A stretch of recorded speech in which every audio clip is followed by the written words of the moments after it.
నా ప్రియమైన సహోదరులారా, ముస్లింలు సోషల్ మీడియాలో ఎలా ఉండాలి? సహోదరులారా, ఈ సోషల్ మీడియా మనకు పరలోక సాఫల్యాన్ని గెలుచుకునే ఒక మార్గమైన అయి ఉండవచ్చు, లేదా మోసం చేసే శైతాన్ యొక్క దారైనా అయి ఉండవచ్చు. శైతాన్ దారి మనకు నరకానికి తీసుకెళ్తుంది. మిత్రులు, సహోదరులారా, ఈ రోజుల్లో మనం ఎక్కువగా గడుపుతున్న చోటు ఏదైనా ఉంది అంటే అది సోషల్ మీడియా. ప్రతిరోజు మనం గంటల కొద్ది సమయం సోషల్ మీడియాకి కేటాయిస్తున్నాము. వాట్సాప్ అని, ఫేస్బుక్ అని, ఇన్స్టాగ్రామ్, యూట్యూబ్ అని, ఇందులోనే మనం ఎక్కువగా గడిపేస్తున్నాం. ప్రతి ఒక్కరు ఇంత ఎక్కువగా సోషల్ మీడియాను వాడుతున్నప్పుడు ముస్లింలు అనబడేవారు సోషల్ మీడియాను ఎలా వాడాలి, సోషల్ మీడియాను వాడే ఒక పద్ధతి ఉంది మిత్రులారా.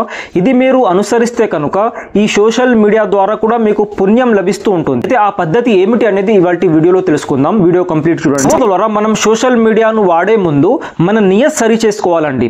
నియత్ అంటే సంకల్పం, మన ఉద్దేశం సరి చేసుకోవాలి. నేను సోషల్ మీడియా వాడుతున్నాను, ఎందుకు వాడుతున్నాను? మంచి కొరక, చెడు కొరక? మంచి కొరకైతే అంటే దీని ద్వారా నేను మంచి సందేశాన్ని ఇస్తాను, లేదా మంచి విషయాలు తెలుసుకుంటాను, సరేనా, ఉపయోగపడే విషయాలు తెలుసుకుంటాను, లేదా ఇతరులకు చేరుస్తాను, లేదా ఖురాన్ వాక్యాలు తెలుసుకుంటాను, హదీస్ బోధనలు నేర్చుకుంటాను, దుఆలు నేర్చుకుంటాను, నమాజ్ తరీఖా నేర్చుకుంటాను. ఈ విధంగా ఒకవేళ మీరు మంచి కొరకు దీన్ని వాడితే కనుక ఇది మీకు పుణ్యంగా మారుతుంది. అదే మీరు ఒకవేళ మీ ఉద్దేశం చెడు కొరకైతే, దీన్ని మీరు చెడు కొరకు వాడుతున్నట్లయితే కనుక, అంటే దీని ద్వారా నేను సమాజంలో చెడును వ్యాపింపచేస్తాను, గొడవలను సృష్టిస్తాను, విభేదాలను సృష్టిస్తాను అనే యొక్క ఉద్దేశంతో మీరు దీన్ని వాడితే కనుక ఇది మీకు శైతాన్ దారి వైపుకు నడిపిస్తుంది. ఈ శైతాన్ దారి మీకు డైరెక్ట్ నరకానికి తీసుకెళ్తుంది మిత్రులారా. కాబట్టి మొట్టమొదటగా మనం సంకల్పాన్ని సరిచేసుకోవాలి, నియత్ సరిచేసుకోవాలి. అర్థమైందా? హదీస్లో ఉంది కదా, ఇన్నమల్ ఆమాలు బిన్నియాత్. మీరు చేసే ప్రతి పని సంకల్పం మీదనే ఆధారపడి ఉంటుంది. అంటే మీ ఉద్దేశం మంచిదైతే దానికి మంచి ప్రతిఫలం లభిస్తుంది, మీ ఉద్దేశం చెడుకైతే దాని ప్రతిఫలం కూడా మీకు అదే విధంగా లభిస్తుంది అని ఉంది. కాబట్టి ఈ సోషల్ మీడియాను మనం మంచి కొరకు వాడితే ఇది మనకు స్వర్గానికి కూడా తీసుకెళ్లవచ్చు. అదే ఒకవేళ చెడు కొరకు వాడుతున్నట్లయితే కనుక ఇది మనకు నరకానికి కూడా తీసుకెళ్లవచ్చు. ప్రపంచంలో ఎలాగూ దానికి తగిన శిక్ష అనేది ఉంటుంది, మరియు చనిపోయిన తర్వాత కూడా పరలోకంలో కూడా దానికి శిక్ష అనుభవించాల్సి వస్తుంది.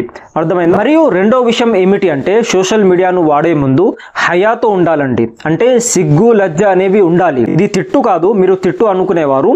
ఇది హయా యొక్క మీన్స్ చెప్తున్నాను, హయా యొక్క అర్థాలు చెప్తున్నాను. అర్థమైందా? ఈ రోజుల్లో మనం సోషల్ మీడియా యొక్క పోస్టులు చూస్తే కనుక, ఫొటోస్, వీడియోస్, రీల్స్ చూస్తే కనుక చాలా మంది సిగ్గు, లజ్జ అనే మాటే మర్చిపోయారు మిత్రులారా. విచ్చల విడిగా అసభ్యకరమైన ఫొటోస్, అశ్లీలకరమైన వీడియోస్ పోస్టులు చేస్తూ హరాం దారి వైపుకు నడుస్తున్నారు. సోషల్ మీడియాలో మనకు ఉపయోగపడే వాటికంటే ఎక్కువగా మనిషిని చెడు దారి వైపుకు నడిపించేవే ఎక్కువగా మనం చూస్తున్నాము. దీనివల్ల మనిషిలో సిగ్గు, లజ్జ అనేవి ఉండటం లేదు, మాన మర్యాదలు ఉండటం లేదు. చిన్న పిల్లలు కూడా ఇలాంటి అసభ్యకరమైన, అశ్లీలకరమైన వీడియోస్ చూసి చెడిపోతున్నారు మిత్రులారా. దీని పర్యవసానంగా సమాజంలో లైంగిక వేధింపులు ఎక్కువగా జరుగుతున్నాయి. అల్లాహ్ తాలా ఖురాన్ లో ఈ విధంగా తెలియజేస్తున్నాడు, సూరే నూర్ లో తెలియజేస్తున్నాడు, లిల్ ముమినీన యగుదు మిన్ అబ్సారిహిం వయహ్ఫదు ఫురూజహుం ذلك అజ్కా లహుం ఇన్నల్లాహ ఖబీరుం బిమా తఅమలూన్. అల్లాహ్ తాలా ప్రవక్తకు చెప్తున్నాడు, విశ్వాసులైన పురుషులకు చెప్పు, వారు తమ చూపులను కిందికి దించమని, తమ లైంగిక అవయవాలను రక్షించుకోమని, ఇదే వారికి అత్యంత పవిత్రత కలిగిన మార్గం. వారు ఏ కార్యములు చేస్తారో అల్లాహ్కు వాటి గురించి బాగా తెలుసు అని అల్లాహ్ తాలా తెలియజేస్తున్నాడు. ఎప్పుడైతే చెడు మన ముందు వస్తుందో, చెడు మన కళ్ళ ముందు కనబడుతుందో అప్పుడు ఏం చేయాలి? మన చూపులు కిందికి దించాలి, మరియు మన లైంగిక అవయవాలను రక్షించుకోవాలి.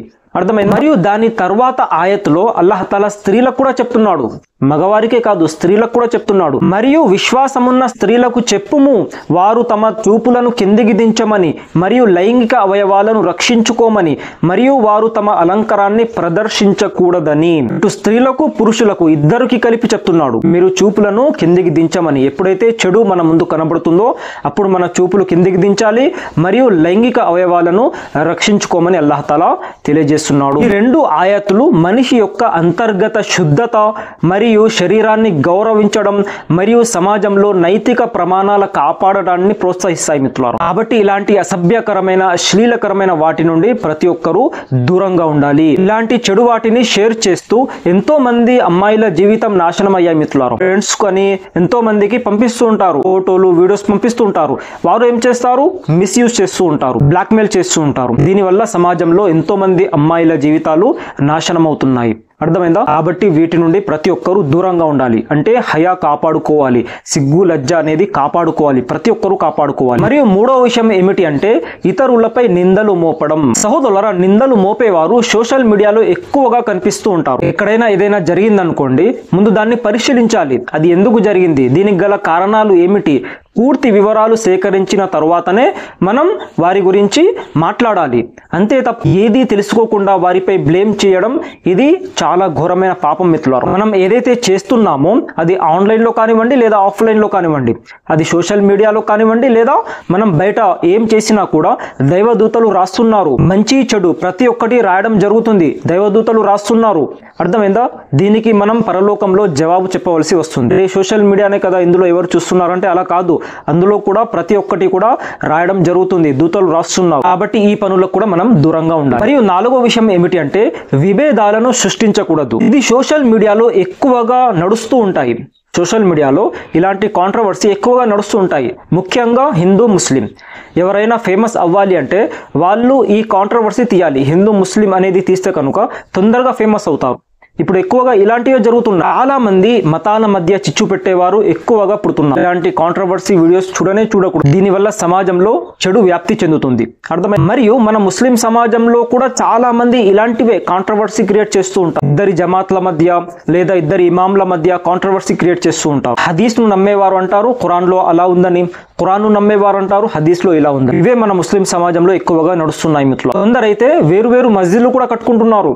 మా మస్జిద్ లో మీరు రాకూడదు, మీ మస్జిద్ లో మేము రాము. ఈ విధంగా ప్రతి ఒక్కరు కూడా వేరు మస్జిద్లు కట్టుకుంటున్నారు. ఇలాంటివి ఎక్కువగా మన సమాజంలో నడుస్తున్నాయి. అల్లాహ్ తాలా సూరే ఆల్ ఇమ్రాన్ లో ఈ విధంగా తెలియజేస్తున్నాడు, మీరంతా అల్లాహ్ త్రాడుని దృఢంగా పట్టుకోండి మరియు విభేదాలను సృష్టించుకోకండి. అంటే ఒకటే తాడు, మనమందరం పట్టుకోవాలి.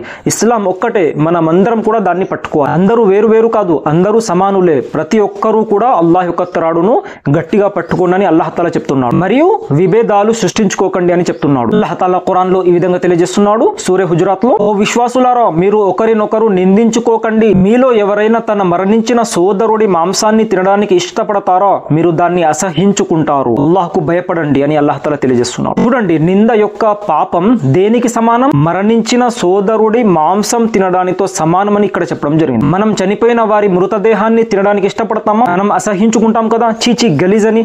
అదే విధంగా నిందలు కూడా అంతే గలీజ్ అండి.